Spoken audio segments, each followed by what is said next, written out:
সবাই পড়ুন, আউযু বিল্লাহি মিনাশ শাইতানির রাজীম, বিসমিল্লাহির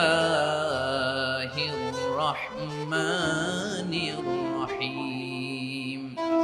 ইন্নাল্লাহা ইয়া'মুরু বিল আদলি ওয়াল ইহসানি ওয়া ইতা'i যিল কুরবা ওয়া ইয়ানহা আনিল ফাহশাই ওয়াল মুনকারি ওয়াল বাগই ইয়া'iযুকুম লা'আল্লাকুম তাযাক্কারুন।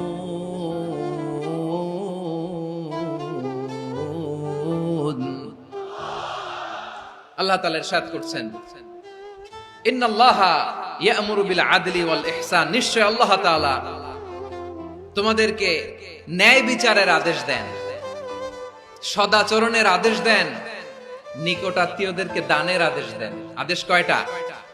নিশ্চয় আল্লাহ তাআলা তোমাদেরকে ন্যায় বিচারের আদেশ দেন, সদাচরণের আদেশ দেন, তিনি তোমাদের নিকটাত্মীয়দেরকে দানের আদেশ দেন, আর তিনি তোমাদেরকে অশ্লীলতা থেকে নিষেধ করেন, মন্দ কাজ থেকে নিষেধ করেন, অবাধ্যতা সীমা লঙ্ঘন থেকে নিষেধ করেন। তিনি তোমাদেরকে উপদেশ দেন যাতে তোমরা শিক্ষা গ্রহণ করো। সুবহানাল্লাহ।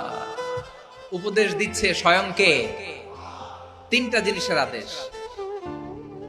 ইয়া'মুরু বিল আদল, সুবিচার ন্যায় বিচারের আদেশ তিনি দেন।